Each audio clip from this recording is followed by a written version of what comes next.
ಇಂದು ಶಿವಾನಿಯ ಅತ್ತೆ ಕಾಂತಮ್ಮನವರ ಮದುವೆಯ ವಾರ್ಷಿಕೋತ್ಸವ. ಮನೆಯಲ್ಲೇ ದೊಡ್ಡ ಕಾರ್ಯಕ್ರಮ. ಸುಮಾರು 50 ಜನ ಅತಿಥಿಗಳು ಬರುವುದಾಗಿ ಇದ್ದರು. ಸಂಜೆ ಡಿನ್ನರ್ ವ್ಯವಸ್ಥೆ ಮಾಡಲಾಗಿತ್ತು. ಆದರೆ ಅಡುಗೆ ಮಾಡುವ ಸಂಪೂರ್ಣ ಜವಾಬ್ದಾರಿ ಮಾತ್ರ ಶಿವಾನಿಯ ಮೇಲೆ ಹೇರಿದರು. ಶಿವಾನಿ ಮೊದಲೇ ಹೇಳಿದಳು, ಅಮ್ಮ, ಇಷ್ಟು ಜನ ಇದ್ದಾರೆ, ಒಂದು ಅಡುಗೆಗಾರರನ್ನು ಕರೆಯೋಣ ಅಂತ ಹೇಳುತ್ತಾಳೆ. ಆದರೆ ಅವಳ ಅತ್ತೆ ಹೇಳಿದಳು, ಏನಿಲ್ಲ ಸೊಸೆ, ಹೆದರಬೇಡ, ನಾವು ಎಲ್ಲರೂ ನಿನಗೆ ಸಹಾಯ ಮಾಡ್ತೀವಿ ಅಂತ ಹೇಳುತ್ತಾಳೆ. ಮಧ್ಯಾಹ್ನ ಶಿವಾನಿ ಅಡುಗೆ ಮನೆಗೆ ಹೋಗಿ ತಯಾರಿ ಶುರು ಮಾಡಿದಾಗ ಅವಳ ಅತ್ತೆ ಹೇಳಿದಳು, ಸೊಸೆ, ಇಂದು ನನ್ನ ಬೆನ್ನಲ್ಲಿ ತುಂಬ ನೋವಿದೆ, ಸ್ವಲ್ಪ ಹೊತ್ತು ಮಲಗ್ತೀನಿ ಅಷ್ಟೇ ಹೇಳಿ ಅವರು ತಮ್ಮ ರೂಮಿಗೆ ಹೋಗಿಬಿಟ್ಟರು. ನಂದಿ ಕಾವೇರಿ ಕೂಡ ನಾನು ಡೆಕೋರೇಷನ್ ಕೆಲಸ ನೋಡ್ಕೊಳ್ತೀನಿ ಅಂತ ಹೇಳಿ ಹೋದರು. ಆದರೆ ಡೆಕೋರೇಷನ್ ಎಲ್ಲವೂ ಈಗಾಗಲೇ ಶಿವಾನಿಯೇ ಮಾಡಿ ಮುಗಿಸಿದಳು.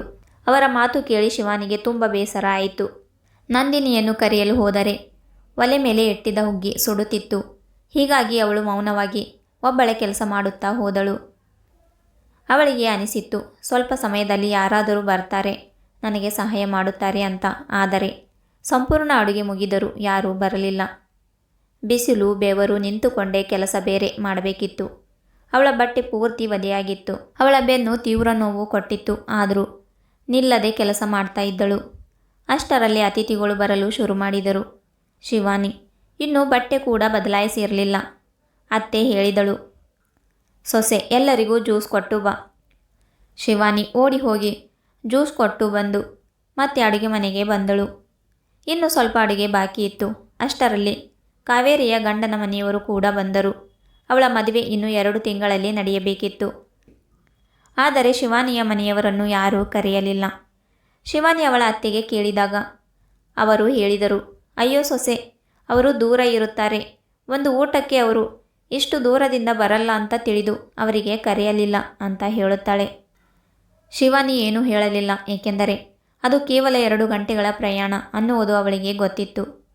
ಎಲ್ಲರಿಗೂ ಊಟ ಬಡಿಸಿ ಪಕೋಡೆ ಪೂರಿ ಬಿಸಿ ಬಿಸಿ ಮಾಡಿ ಕೊಡುತ್ತಾ ಶಿವಾನಿ ಸಂಪೂರ್ಣವಾಗಿ ಕುಗ್ಗಿ ಹೋಗಿದ್ದಳು. ಹೊರಗಡೆ ಎಲ್ಲರೂ ನಗು ಹಾಸ್ಯ ಮಾಡ್ತಾ ಊಟ ಮಾಡ್ತಿದ್ರು. ಶಿವಾನಿ ಮಾತ್ರ ಅಡುಗೆ ಮನೆಯಲ್ಲಿ ಸಿಕ್ಕಿ ಹಾಕಿಕೊಂಡಿದ್ದಳು. ಕೇಕ್ ಕತ್ತರಿಸುವ ಸಮಯದಲ್ಲೂ ಅವಳು ಪಕೋಡೆ ಕರೆಯುತ್ತಲೇ ಇದ್ದಳು. ಅವಳ ಗಂಡ ರಾಹುಲ್ ಅವಳಿಗೆ ಹೇಳಿದ್ದ, ನೀನು ಯಾವ ಕಾರ್ಯಕ್ರಮಕ್ಕೂ ಸರಿಯಾಗಿ ತಯಾರಾಗುವುದೇ ಇಲ್ಲ ಅಂತ ಹೇಳುತ್ತಾನೆ. ಅವಳು ಏನು ಹೇಳಬೇಕು? ಅವಳಿಗೆ ತಯಾರಾಗಲು ಸಮಯವೇ ಇರಲಿಲ್ಲ. ಮನೆಯಲ್ಲಿ ಏನಾದರೂ ಪೂಜೆ ಹಬ್ಬ ಕಾರ್ಯಕ್ರಮ ಇದ್ದರೂ ಅವಳ ಕತೆ ಅದೇ, ಅಡುಗೆ ಮನೆ. ಎಲ್ಲರೂ ಅವಳ ಅಡುಗೆಯನ್ನು ಮೆಚ್ಚುತ್ತಿದ್ದರು. ಆದರೆ ಅವಳ ಮನಸ್ಸು ಯಾರೂ ಕೇಳುತ್ತಿರಲಿಲ್ಲ. ಆ ದಿನ ಅವಳು ಗಂಡನಿಗೆ ಸ್ಪಷ್ಟವಾಗಿ ಹೇಳಿದಳು, ಮುಂದಿನ ಬಾರಿ ದೊಡ್ಡ ಕಾರ್ಯಕ್ರಮ ಇದ್ದರೆ ನಾನು ಒಬ್ಬಳೇ ಅಡುಗೆ ಮಾಡುವುದಿಲ್ಲ ಅಂತ ಹೇಳುತ್ತಾಳೆ. ಅವಳ ಮಾತಿಗೆ ರಾಹುಲ್ ಕೂಡ ವಾಗ್ದಾನ ಮಾಡಿದ್ದ. ಕಾಲ ಕಳೆದಂತೆ ಕಾವೇರಿಯ ಮದುವೆ ಆಯಿತು. ಅವಳು ಗಂಡನ ಮನೆಗೆ ಹೋದಳು. ಎಲ್ಲವೂ ಚೆನ್ನಾಗಿಯೇ ಇತ್ತು. 8 ತಿಂಗಳ ನಂತರ ಒಂದು ದಿನ ಕಾವೇರಿ ಇದ್ದಕ್ಕಿದ್ದಂತೆ ತವರು ಮನೆಗೆ ಬಂದಳು. ಮುಖ ನೋಡುತ್ತಿದ್ದಂತೆಯೇ ಕಾಂತಮ್ಮಗೆ ಅರ್ಥ ಆಯಿತು, ಮಗಳು ತುಂಬ ತೊಂದರೆಯಲ್ಲಿ ಇದ್ದಾಳೆ ಅಂತ. ರೂಮಿಗೆ ಹೋಗುತ್ತಿದ್ದಂತೆಯೇ ಕಾವೇರಿ ಅಳುತ್ತಾ ಹೇಳಿದಳು, ಅಮ್ಮ, ನನ್ನ ಅತ್ತೆಯ ಹುಟ್ಟುಹಬ್ಬಕ್ಕೆ 40 ಜನ ಬರ್ತಾರಂತೆ, ಎಲ್ಲ ಅಡುಗೆ ನಾನೇ ಒಬ್ಬಳೇ ಮಾಡಬೇಕು ಅಂತ ಇದ್ದಾರೆ ಅಂತ ಅಳುತ್ತಾ ಹೇಳುತ್ತಾಳೆ. ಕಾಂತಮ್ಮ ಶಾಕಾಗಿ ಹೇಳಿದಳು, ಅಯ್ಯೋ, ಅದು ಹೇಗೆ ಸಾಧ್ಯ ಅಂತ ಹೇಳುತ್ತಾಳೆ. ಕಾವೇರಿ ಅಳುತ್ತಾ ಹೇಳಿದಳು, ಅಮ್ಮ, ಅವರು ಹೇಳ್ತಿದ್ದಾರೆ, ನಿಮ್ಮ ಅತ್ತಿಗೆ 50 ಜನರ ಅಡುಗೆ ಒಬ್ಬಳೇ ಮಾಡಿದ್ರಲ್ಲ, ನೀನು ಯಾಕೆ ಮಾಡಬಾರದು ಅಂತ ಹೇಳುತ್ತಿದ್ದಾರೆ ಅಂತ ಹೇಳುತ್ತಾಳೆ. ಈ ಮಾತು ಕೇಳಿ ನಾದಿನಿಗೆ ಕುಡಿಯಲು ನೀರು ತರುತ್ತಿದ್ದ ಶಿವಾನಿ ಸ್ವಲ್ಪ ವ್ಯಂಗ್ಯವಾಗಿ ನಗಿದಳು. ಈಗ ಇವಳಿಗೆ ಅರ್ಥ ಆಯಿತು, ತನ್ನ ಮೌನವೇ ಇವತ್ತಿನ ಸಮಸ್ಯೆಗೆ ಕಾರಣ ಅಂತ. ಅವಳು ಧೈರ್ಯ ಮಾಡಿಕೊಂಡು ರೂಮಿಗೆ ಹೋದಳು. ಹೋಗಿ ನಾದಿನಿಗೆ ಹೇಳುತ್ತಾಳೆ, ಅಕ್ಕ, ನಿಮ್ಮ ಗಂಡನ ಜೊತೆ ಮಾತಾಡಿ, ಅವರು ಒಳ್ಳೆಯವರು, ಅವರು ನಿಮ್ಮ ತೊಂದರೆ ಅರ್ಥ ಮಾಡಿಕೊಳ್ಳುತ್ತಾರೆ ಅಂತ ಹೇಳುತ್ತಾಳೆ. ಕಾವೇರಿ ಅಂದಳು, ಅವರಿಗೆ ಹೇಳಿದರೆ ಅವರು ಮನೆ ವಿಷಯದಲ್ಲಿ ನಾನು ಮಾತಾಡಬಾರದು ಅಂತಾರೆ ಅತ್ತಿಗೆ ಅಂತ ಹೇಳಿ ಅಳುತ್ತಾಳೆ. ಶಿವಾನಿ ಹೇಳಿದಳು, ಅಳಬೇಡಿ ಅಕ್ಕ, ಫೋನ್ ಕೊಡಿ, ನಾನು ಮಾತಾಡ್ತೀನಿ ಅಂತ ಹೇಳುತ್ತಾಳೆ. ರಾಜುವಿಗೆ ಫೋನ್ ಮಾಡಿ ಎಲ್ಲವನ್ನು ಸ್ಪಷ್ಟವಾಗಿ ಹೇಳಿದಳು. ರಾಜು ಉತ್ತರಿಸಿದ್ದ, ಅತ್ತಿಗೆ, ಅಂದು ನಿಮ್ಮ ಮನೆಯಲ್ಲಿ ನೀವು ಒಬ್ಬರೇ ಅಡುಗೆ ಮಾಡ್ತಿದ್ದನ್ನು ನೋಡಿ ನನ್ನ ಅಮ್ಮಗೂ ಹಾಗೆ ಮಾಡಿಸಬೇಕು ಅಂತ ಅಂದುಕೊಂಡಿದ್ದಾರೆ. ಅಳಿಯನ ಈ ಮಾತು ಕೇಳಿ ಕಾಂತಮ್ಮನ ತಲೆ ತಗ್ಗಿತ್ತು. ಅವರು ಫೋನ್ ತೆಗೆದುಕೊಂಡು ಹೇಳಿದರು, ಅಳಿಯಂದ್ರೆ, ಅದು ನಮ್ಮಿಂದ ತಪ್ಪಾಗಿತ್ತು. ಮುಂದೆ ಯಾವ ಕಾರ್ಯಕ್ರಮವಾದರೂ ಅಡುಗೆಗಾರರನ್ನು ಕರೆಯುತ್ತೇವೆ, ದಯವಿಟ್ಟು ನಿಮ್ಮ ಅಮ್ಮಗೆ ಹೇಳಿ ಅಂತ ಹೇಳಿ ಫೋನ್ ಇಡುತ್ತಾಳೆ.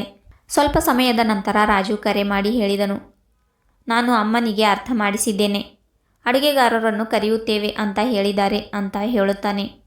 ಆ ಮಾತು ಕೇಳಿ ಆವಾಗ ಎಲ್ಲರಿಗೂ ನೆಮ್ಮದಿ ಸಿಗುತ್ತೆ. ಶಿವಾನಿ ನಿಧಾನವಾಗಿ ಕೇಳಿದಳು, ಅಮ್ಮ, ನಮ್ಮ ಮನೆಯಲ್ಲೂ ಹೀಗೆ ಆಗುತ್ತಾ? ಮುಂದೆ ಏನೇ ಕಾರ್ಯಕ್ರಮ ಇದ್ದರೂ ನೀವು ಅಡುಗೆ ಭಟ್ಟರನ್ನೇ ಹೇಳ್ತೀರಾ ಅಂತ ಕೇಳುತ್ತಾಳೆ. ಸೊಸೆಯ ಮಾತು ಕೇಳಿ ಕಾಂತಮ್ಮ ಸಂಕೋಚದಿಂದ ಹೇಳಿದಳು, ಹೌದು ಸೊಸೆ, ಇನ್ನು ಮುಂದೆ ನಿನಗೆ ತೊಂದರೆ ಕೊಡುವುದಿಲ್ಲ. ನೀನು ನಮ್ಮ ಜೊತೆ ಹಬ್ಬಗಳನ್ನು ಎಂಜಾಯ್ ಮಾಡು ಅಂತ ಹೇಳುತ್ತಾಳೆ. ಮತ್ತು ನಮ್ಮನ್ನು ಕ್ಷಮಿಸು, ನಾವು ಮರೆತಿದ್ದೇವೆ ನಮ್ಮ ಮಗಳು ಇನ್ನೊಂದು ಮನೆಯ ಸೊಸೆ ಆಗ್ತಾಳೆ ಅಂತ. ಮಗಳ ಕಷ್ಟ ನೋಡಿ ನಮಗೆ ಈಗ ಅರ್ಥ ಆಗ್ತಿದೆ, ನೀನು ಎಷ್ಟು ಕಷ್ಟ ಅನುಭವಿಸಿದೀಯಾ ಅಂತ ಅವಳ ಅತ್ತೆ ಹೇಳುತ್ತಾಳೆ. ಮತ್ತು ಅವಳ ನಾದಿನಿ ಇವಳಿಗೆ ಕ್ಷಮೆ ಕೇಳಿ ಧನ್ಯವಾದಗಳು ಹೇಳುತ್ತಾಳೆ. ಅತ್ತಿಗೆ, ಇವತ್ತು ಅವರು ನಿಮ್ಮ ಮಾತು ಕೇಳಿಯೇ ಅವರ ಅಮ್ಮಗೆ ಒಪ್ಪಿಸಿದ್ದಾರೆ, ನಿಮಗೆ ತುಂಬ ತುಂಬ ಧನ್ಯವಾದಗಳು ಅಂತ ಹೇಳುತ್ತಾಳೆ. ಶಿವಾನಿ ಮನಸ್ಸಿನಲ್ಲಿ ನಗುತ್ತಾ ಹೊರಬಂದಳು. ಅಂದು ಅವಳ ಮನಸ್ಸು ತುಂಬ ಹಗುರವಾಗಿತ್ತು. ಸ್ನೇಹಿತರೆ, ಮನೆಯ ಸೊಸೆಗೆ ಹೇಗೆ ನೋಡಿಕೊಳ್ಳುತ್ತೇವೆಯೋ ಅದೇ ನಮ್ಮ ಮಗಳ ಭವಿಷ್ಯಕ್ಕೂ ಪರಿಣಾಮ ಬೀರುತ್ತದೆ ಎಂಬುದು ಮರೆಯಬಾರದು.